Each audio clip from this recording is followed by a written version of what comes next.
You all know what this means. It's a CGC unboxing. 6 economy books that I sent out 16 months ago. Up next on this video from Bronzeville Comics.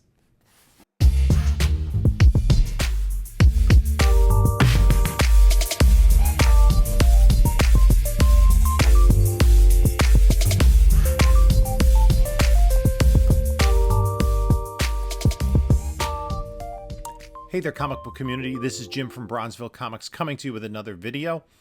And before we get started, like, comment, subscribe, do all that great stuff. We're getting close to our 3,000 subscriber giveaway.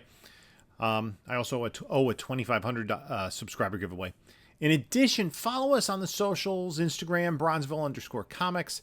I'm on Whatnot, also at Bronzeville_comics, and we do sales every Monday night at 10 p.m. Eastern Time. This coming Monday, we got a lot of bronze and copper Captain America and Thor books. And then I also will have a link in the description. If you've not yet used Whatnot, you can sign up using that link. And if you do, you get $10 off your first purchase with anyone, not just with me. And there's another link in the description to my eBay store.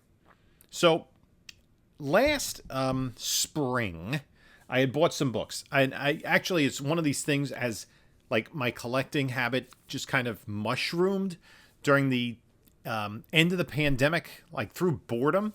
I started buying books off eBay, and I was trying to fill in different pieces of my collection. And part of it was I was looking at finishing my DC 1972 collection, and I have one book in here from there that, if I'm really lucky, is an upgrade over something I already have. And then I started to decide that I wanted to get the Marvel keys from 1972. And there's a Marvel key in here from 1972, which kind of led me down a rabbit hole. I found a vendor. Actually, there's 2 DC keys from 1972.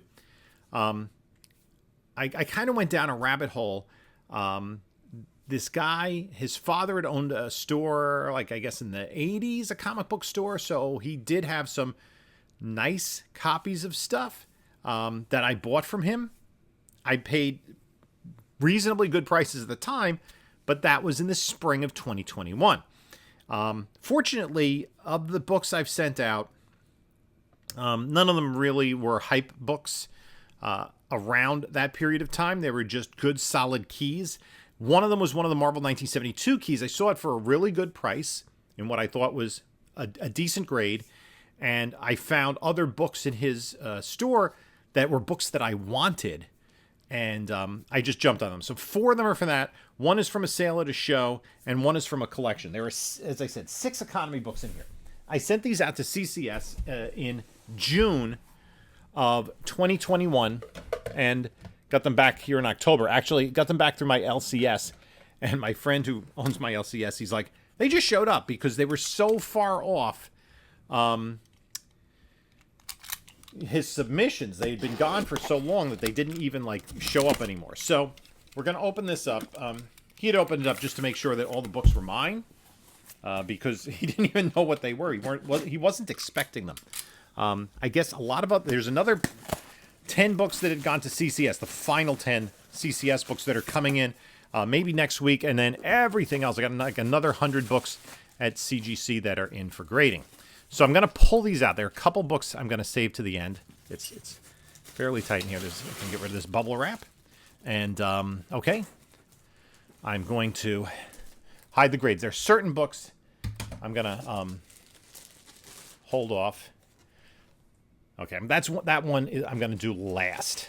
Okay, so yeah, that one, little preview there. That's a great book. Obviously, I don't think my grading eye was fine-tuned enough at the time that I sent these out. I'm like, just send them out to be clean and pressed. They'll come back good. I thought they were pretty decent books, but one in particular. So, okay, this is the book. This was like kind of in the Marvel 1972 top 10. It's Amazing Adventures 11. You see there from March of 1972. It's the first appearance of the furry beast, right?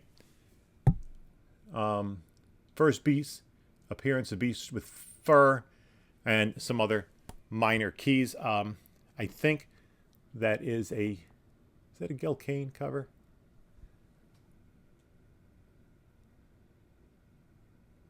Gil Kane and Bill Everett cover.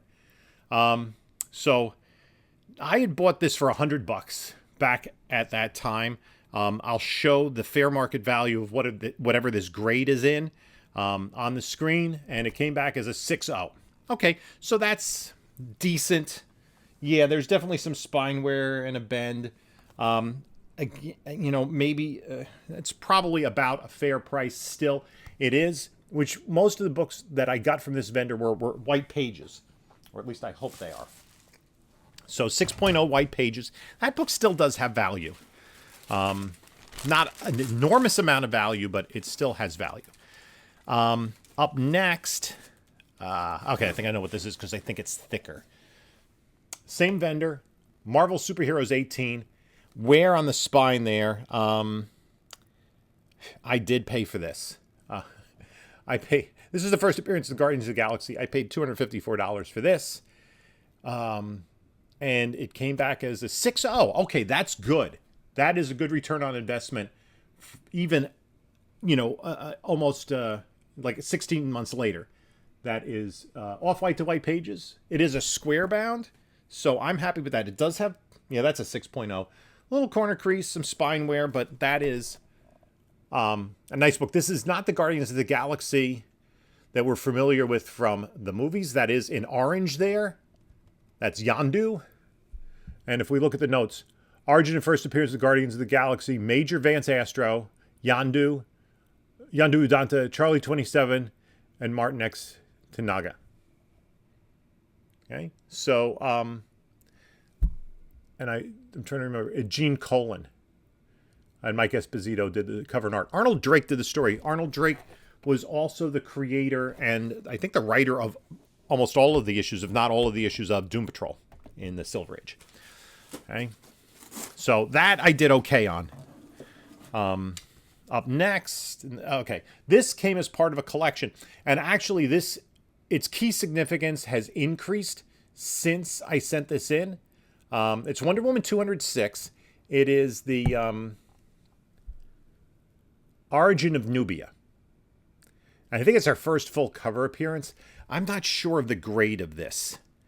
Again, I got it as part of a collection, so I wasn't really spending necessarily money on it, but it came back as a 7.5 off-white to white. So that's not bad. 7.5. I think that this book has actually increased in value. It could have used maybe more of a spine correction there. Again, I got this cleaned and pressed by CCS. It is a little lopsided in the spine. It's probably also a little loose in the cover. Don Heck and Vince Coletta art. That's and Nick Cardy did the cover. So, okay. With Nubia's gotten her own title since then. I would not at all be surprised if we see her in a future Wonder Woman movie.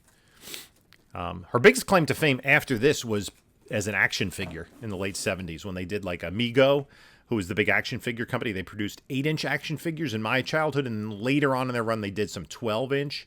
They did like Batman, maybe Spider-Man, Hulk, and they did Wonder Woman and Nubia. So this next book is the one I'm going to hold off. I'll do this second to last.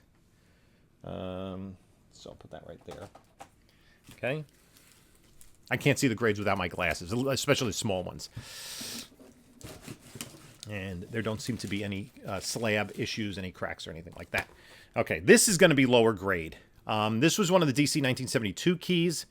Its interior looks really good, but there's issues on the cover. And I think I got this from the same vendor, and I'm going to take a bath on this. You can see there's wear all over that cover. I don't know why I sent this in. I should have held out for a higher grade copy, and I think at some point I will want to upgrade this. This is the first appearance of Jonah Hex. And I'm not even sure if that's supposed to be him on the cover. I guess it is. What shocking truth made the town he saved fear Jonah Hex? And you can see in the cover there, he's in shadow because he's so ugly. Anyway, this is going to be a lower grade. It is a 4.0. It is a white pager. And that's something I noted when I bought the book. The interior looked great, but the exterior looked like, you know, somebody just used sandpaper on it or something. I'm actually not disappointed with the 4.0. But I did want to have this. I do have all the DC 1972 keys in my collection now. I'm just kind of getting some of the run books. So happy to have that in the collection. At some point, I probably will look to upgrade that. Next is a book that I keep purchasing. I have two 8.5s already. And I'm not sure how much I spent on this. If I remember correctly, I'm trying to get... This is Green Lantern 87, the first appearance of John Stewart. It's a pretty sharp copy. It does have that stain at the bottom. I'm not sure how much that'll detract from it. I think I picked this up at a show for $700. And for a while, that looked good. This book has been decreasing in value lately because of everything that's happening at DC, and we don't know if we're going to see John Stewart in a movie. We will see him in a movie at some point, but this came out as a, oh gosh, 6.5. Yeah, that, ooh, I want to look at the grader's notes on that one. I thought this was better than that. I thought this was like a 7.5 because there's no major creases. There's that one stain. I'd be interested to look at the grader notes on this, and I'm going to QR code it. So I did not do great on this book. So it's definitely not an upgrade. The grader notes are light creasing to cover, light wear to cover, moderate staining to cover. So the stain, that's down there, right? That, I mean, it almost looks like overspray. And I'm not, it's hard to see. This probably could have been cleaned up a little bit better. Yeah, there's a little bit up in the corner there. I may have gotten this. I'm not sure where I got this. I thought it was at a show. And I might have... No, I think the one I got at the show might have been nicer than this. I might have picked this up at eBay at some point. And I got a reader copy. So the last one is the one I got from that same vendor that I got the Marvel Superheroes, The Amazing Adventures from, and the All-Star Western. This is a big boy book. I paid $380 for it. So as long as it's a 4.0 or better, I'm okay. I think it's better than that. So let's take a little bit closer look. I do have another copy out at CGC. There is somewhere at the top and somewhere on the spine. Yeah. Again, my eye, when I got these books, was not as trained as it is now. I really didn't know what to expect. I'm looking at this, I'm thinking 6.5? 6.0. Yeah. That is not as good as I would have liked. Yeah, there is some wear on there. So nothing terribly exciting, but this is still a really good book, even in a 6.0. As I said, I bought a Batman collection, so I do have another copy of it. I'm not sure. I think that was likely in higher grade than this. I looked at the pricing data on these 6 books, the fair market values, and some of them you have to estimate because there haven't been recent sales. And what I tend to do, if that's the case, if there are recent sales in the grades on either side, I multiply them and take the square root. Pretty much the same as just averaging those two. For the Wonder Woman 206, the Nubia book, that was more difficult. There haven't been many sales recently. I don't think there are any sales in any grade in the last 90 days. So that I kind of had to make a rough estimate of. The grand total of the fair market value of these 5 books is $1,763. Based on what I paid for them, most of the books, it's with grading fees and also cleaning and pressing fees, most of the books are at a little bit of a profit. Probably the best profit margin is the Batman 251.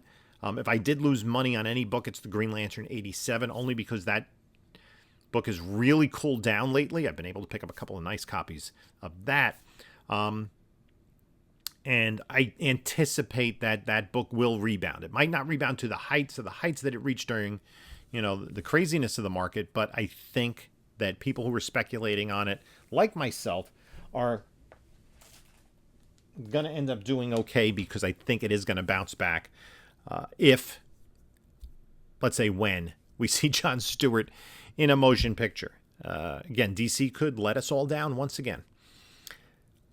So I think the moral of the story is I was certainly not a new collector, but I had time on my hands, and because, stimulus money to a degree, I guess I just wasn't doing anything else. I just bought some comic books, and I wanted to kind of fill in these pieces of the collection. Maybe I got a little overzealous in buying some of them. Again, I don't think I didn't get killed on anything, even when we factor in the fact that the prices overall in comics have dropped since June of last year. I'm still doing okay, and the Wonder Woman book was a part of a collection, so I really didn't pay much for that at all. The question now is, which books am I going to keep and which am I going to move? The Amazing Adventures 11 and the All-Star Western 10 are going to be personal collection books.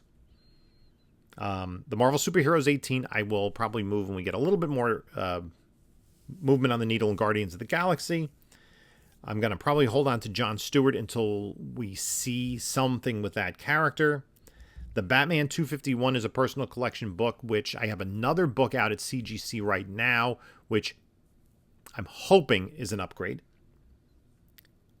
And the Wonder Woman 206 will probably be a PC book as well. It's not a DC 72 book, but I'm kind of putting together a collection of at least the DC superhero titles after 1972. Kind of just as I see them, if I see them cheap. So I think I was a little too aggressive in buying books at the time. I was buying a lot of comic books. And my eye was not well trained. And I've said this in a couple of recent videos about the books that I sent out to CCS. My eye was not as well trained as it is now. Now I can look at the book and be like, oh yeah, that's a 6. That's not going to get an 8 or 9. But I saw these books were in pretty nice shape, and I kind of, almost like First Love, kind of ignored some of the flaws. Like, that's only a little crease, right? Yeah, that's a limiting factor. So the thing is, when you're grading books, you have to be detached from them. You can't be emotionally invested in your book. Say, this is my book. Look at that should be a 9.8. Where, well, no, there's a crease in the corner. It's not a 9.8. Lesson learned. Again, I'm not losing anything here. I think even when we incorporate the grading fees. And these are books that are, early Bronze Age keys that are still have value in the mid grades. Even the All-Star Western, again, I have to extrapolate the value because that doesn't sell a lot, is probably still, worth about what I paid for it when you add in the fees, approximately. Maybe it's worth $15 less. The Batman book is probably more than $100 more than what I paid for it. So let me know what you think. Let me know what you think of these books. I've learned my lesson. I do things differently now. I press and clean my own books. I am more jaundiced in what I send in my eye. I'm more selective in what I send out. And hopefully future returns will be better. Again, it looks like I'm going to be getting a steady flow of CGC books. So now I got to get some books ready to go out, to go to CGC for grading. And anyway, so in the meantime, you can check out a couple of my other videos here. And this is Jim saying until next time, enjoy your comics.